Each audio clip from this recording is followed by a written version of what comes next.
अक्का ह्या माळा कुठे सोडायच्या आहेत पण? नानी, अहो माळा नाही, गजरे बनवताय ना तुम्ही सगळ्यांसाठी. नमाला पाहुणे बघायला येणार आहेत म्हणून माळा कशाला? काय लग्न लावून द्यायचंय का त्यांचा माळा घालून? सॉरी, विसरले मी.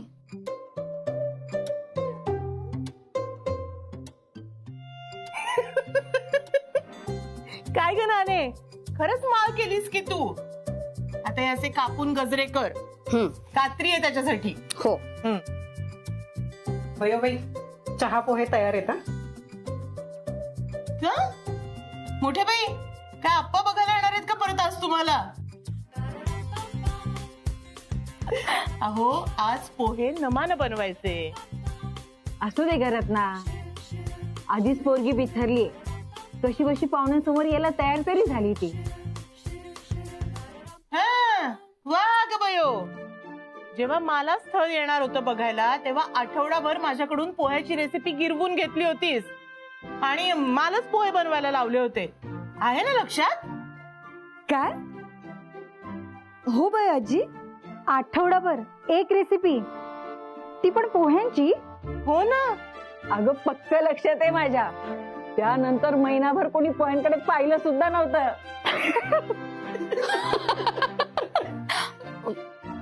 बयो. मग आठवडाभर शिकून सुद्धा नाही जमलं का? अगं हिचं पाय स्वयंपाक घरात राहील तर ना. हिला अजिबात स्वयंपाक करायला आवडत नव्हतं. स्वयंपाकाच्या नावाने नुसती बोंब होती. अगं मला तर भीतीच वाटत होती की हिनं बनवलेलं काही खाता येत नाही म्हणून सासरची माहेरी पाठवता की काय. अगं हिला स्वयंपाक येईपर्यंत सुरुवातीचे काही दिवस जावे बापूंनी कसे काढलेत हे नवलच म्हणायचं. अहो मग काय करणार भाऊजी, रत्नाक्कांची कटकट ऐकण्यापेक्षा त्यांच्या हातचं बनवलेलं कसं बस जेवण बरं असं म्हणत असतील ते. नाने, तू गजऱ्याकडे लक्ष दे, नाही तर परत माळ बनवून ठेवशील. आणि बयो, तेव्हा नव्हतं येत स्वयंपाक बनवता, पण आता चांगला येतोय ना. अगं माझ्या हातचं जेवण जेवून आमचे हे हाताची बोट साठत बसतात. आहेस कुठे? हो, मग आम्हाला पण टेस्ट करायचंय. मी काय म्हणते रत्नाक्का, आज रात्रीचं जेवण तुम्हीच बनवता का? वा ग वा. आणि तुम्ही काय करणार? नुसत्या बसणार ठमकाया? तुम्ही सुना आहे ना, वाटच बघा मला कसं कामाला लावता येईल आणि तुम्हाला कसं निवांत बसता येईल याची. रत्ना, आता तुला स्वयंपाक खरंच चांगला जमतो. आता तेव्हा जमत नव्हता, पण नमाचं तसं नाहीये ना. तिला छान जमतोय स्वयंपाक, म्हणून काही काळजी नाही. म्हणून तिने आज पोहे नाही बनवले तरी काही हरकत नाही ना.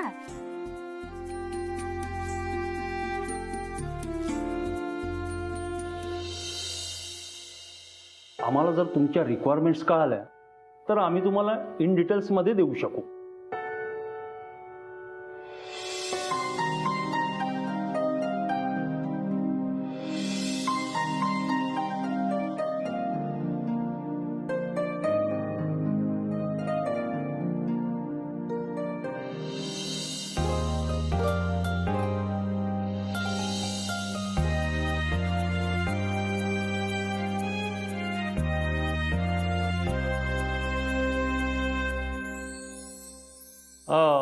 युवराज सर, मग डील फायनल करायची का? युवराज, अरे सर तुझ्या उत्तराची वाट बघतोय. सर काय म्हणाला तुम्ही? ज्या डील विषयी आपण आता चर्चा केली ते नक्की समजू ना मी. म्हणजे त्याचं पेपर वर्क करायला घेतो. नाही, शी काही नका करू. अरे युवराज, अरे चांगली डील आहे. हो सांगून टाक ना. अरे सिद्धार्थ, आधी आदितीशी तर बोलू. आम्ही आदिती मॅडमच्या आधी बोलू, त्यानंतर तुम्हाला फायनल काय ते कळू. Excuse me sir. युवराज, अरे आदितीला सांगायची काय गरज आहे? अरे बघ ना, म्हणजे मशिनरीचे जे काही पार्ट्स आहेत तेवढे स्वस्तात मिळणार आहेत का? नाही ना. अरे चांगली डील आहे सर. Deal okay. सिद्धार्थ थांब. डील कितीही चांगली असली तरी फायनल डिसिजन घेण्याचा अधिकार फक्त आदितीचा आहे. सर प्लीज तुम्ही या. आमचा जो काही निर्णय होईल ना तो आम्ही तुम्हाला कळवू. Okay fine. तुम्ही आपसात डिस्कस करा आणि मग मला कळवा. No problem.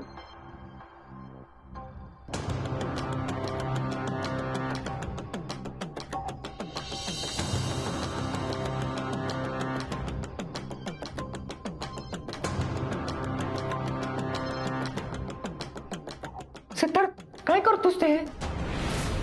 हे बघ आदितीने आपल्याला मीटिंग लीड करायला दिली आहे. याचा अर्थ असा नाही की आपण परस्पर कोणताही निर्णय घ्यायचा. हे बघ आदितीच्या परमिशन शिवाय आपण कोणताही निर्णय घेऊ नाही शकत. ए मला शिकवू नकोस. डील चांगली होती. फॅक्टरीचं काही नुकसान होत होतं का? अरे पण डील हातातून गेली कुठे? आपण आदितीला विचारून फायनल करू ना. हे बघ रूल प्रमाणे आपण केलंच पाहिजे आणि प्रत्येक डिसिजन मध्ये आदितीची परमिशन घेतलीच पाहिजे. ए देशमुख इंडस्ट्रीचे रूल तुम्हाला सांगणार आता? अरे तात्यांनी अधिकार काय हातात दिले? तू तर स्वतःला देशमुख इंडस्ट्रीचा मालकच समजायला लागलायस. एक गोष्ट लक्षात ठेव.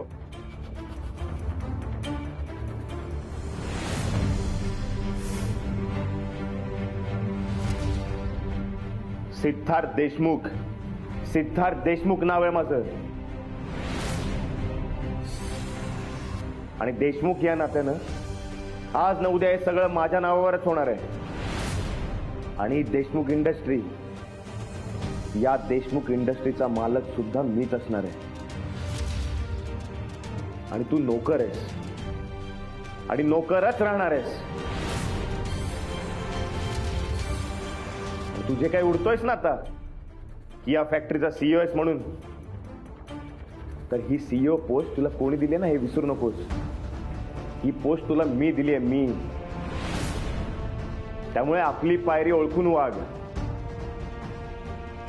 हे बघे फोन उचल आणि त्याला फोन करून सांग की डील फायनल आहे म्हणून. नाही, मी आदितीच्या परमिशन शिवाय कोणताही निर्णय घेणार नाही. काय रे सारखं तुझं आदिती आदिती आदिती? आदिती अजून तुझ्या मनातून गेली नाही वाटतं. सिद्धार्थ आवाज चढून बोलायचं नाही माझ्या बरोबर. तू आदितीला एवढा इम्पॉर्टन्स का देतोस रे? अरे ती तर तुला काहीच इम्पॉर्टन्स देत नाही म्हणून तुला दोनदा नाही म्हणाली. सारखा आपला आदिती आदिती आदिती. आणि आता आदिती नाही तर नमा. अरे सिद्धार्थ काय बोलतोस तू? खरं तेच बोलतोय. तू नमाच्या मागे नाहीयेस. अरे हो, श्रीमंत मुलींना कसं पटवायचं हे तुला चांगलंच जमतं ना. म्हणूनच देशमुखांची मनं जिंकतोयस ना. म्हणूनच इथे मुक्काम ठोकू नयेस की सारखं नमाच्या मागे पुढे फिरता यावं म्हणून. तोंड सांभाळून बोल.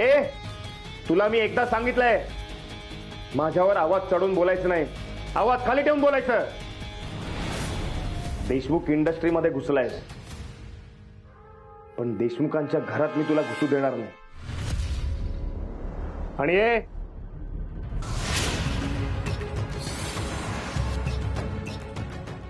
परत जर नमाकडे नजर वर करून बघितलंस ना तर तुझं काय होईल हे तुला पण कळणार नाही. आता तरी तुला कळलं असेल ना की सिद्धार्थ देशमुख काय आहे. लक्षात ठेवायचं. कळलं?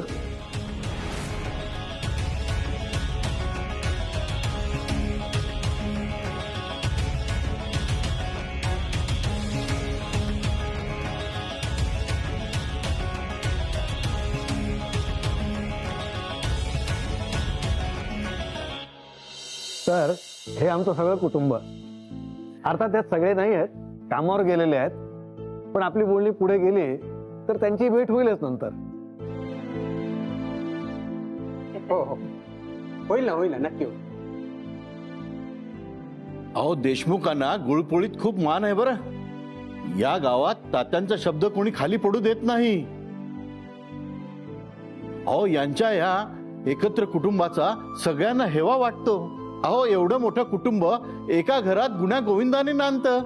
अहो अशा संस्कारी एकत्र कुटुंबात वाढलेली आहे नमा. खूप गुणी मुलगी आहे हो. अहो तात्या, मुलगा सुद्धा खूप गुणी आहे बरं का. अहो डबल ग्रॅज्युएट आहे आणि स्वतःच्या घरचा बिझनेसही सांभाळतो. छान छान, वा वा.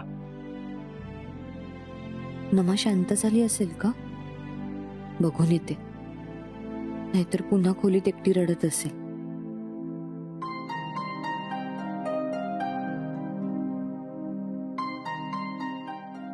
आणि हो, आमची नमा सुद्धा पोस्ट ग्रॅज्युएशनची शेवटची परीक्षा देतीये आणि अभ्यास सांभाळून कंपनीचं काम पण करतीये.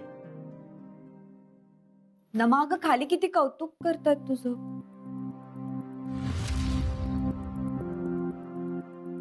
नमा, नमा कुठे गेली ही?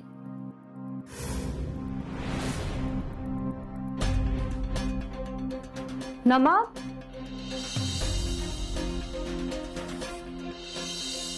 पण नाहीये. गेली कुठे? तिची इच्छा नाहीये म्हणून एकटीच नाराज होऊन रडत बसली असेल कुठेतरी. पण कुठे?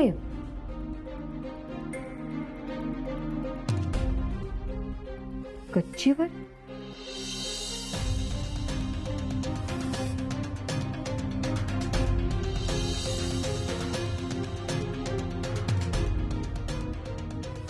हे काय? इथे पण नाहीये नमा. कुठे शोधू आता हिला? खाली बोलावतील सगळे नमाला, तेव्हा काय सांगू मी? कुठे शोधायचं या मुलीला आता?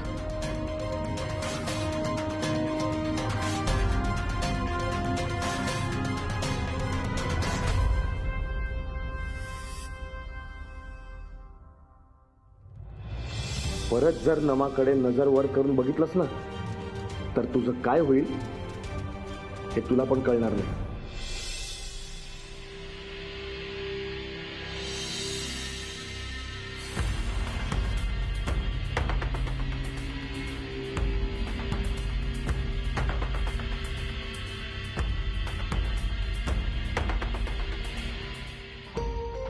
नमा, तू इथे काय करतेस? घरी पाहुणे येणार आहेत ना? का घरच्यांना तुझी काळजी वाटत असेल? तू जा.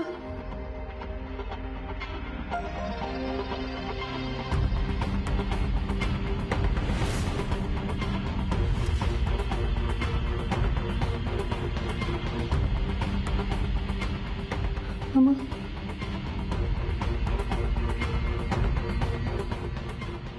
का? तुझ्या बघण्याचा कार्यक्रम आहे ना, तिकडे माझं काय का? नमा, तू जा, तू प्लीज जा. तू तिकडे असली पाहिजेस.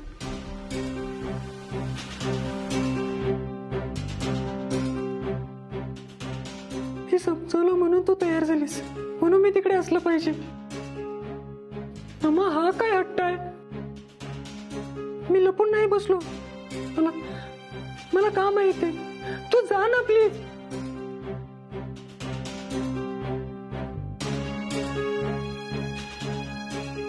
मी नाही येऊ शकत. मला नाही पाहायचं तुझं लग्न ठरताना.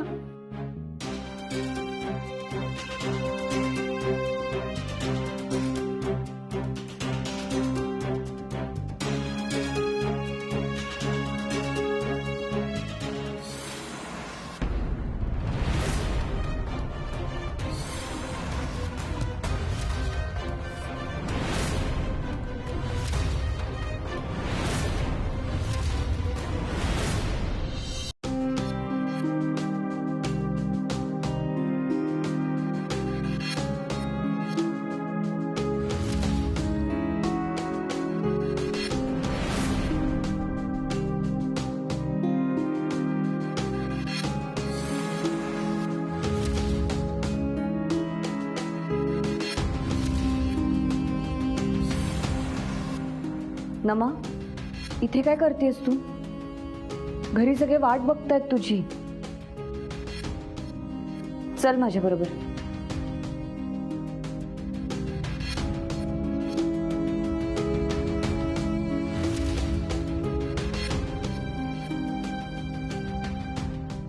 नमा बाळा, अगं नको ना हट्ट करूस. तुला फक्त त्या पाहुण्यांना भेटायचंय, लग्न नाही करायचं लगेच तुला.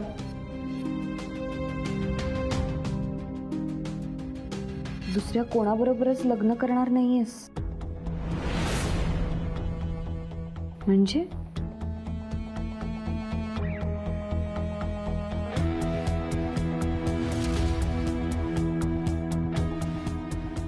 तुझं युवराजवर प्रेम आहे.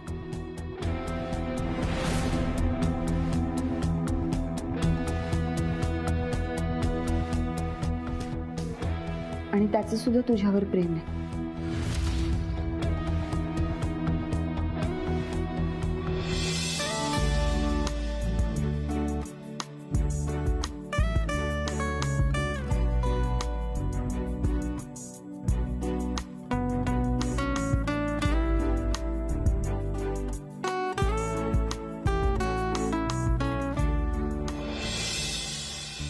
काय? अगं पण मग हे आधी का नाही सांगितलंस? आता हे जे काही घरी पाहुणे आलेत बघायला ते सुद्धा आले नसते ना मग? काय रे युवराज, तू तरी सांगायचंस ना. उलट तूच हिला सकाळी सांगत होतास की बघून घे स्थळ. का? तुझं प्रेम आहे ना नमावर?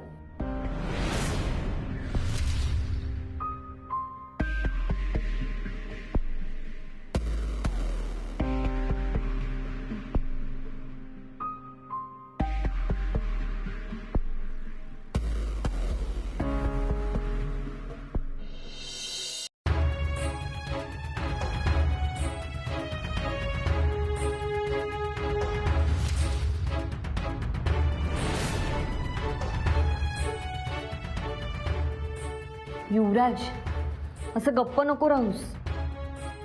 ती काहीतरी विचारते तुला. तुमचं प्रेम आहे ना एकमेकांवर? म्हणजे तुला ती आवडत नाहीये? मग इतके दिवस तिची काळजी घेणं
लागेल ना?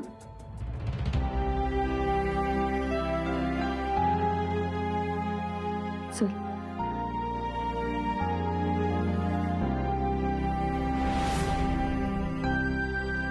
नमा चल.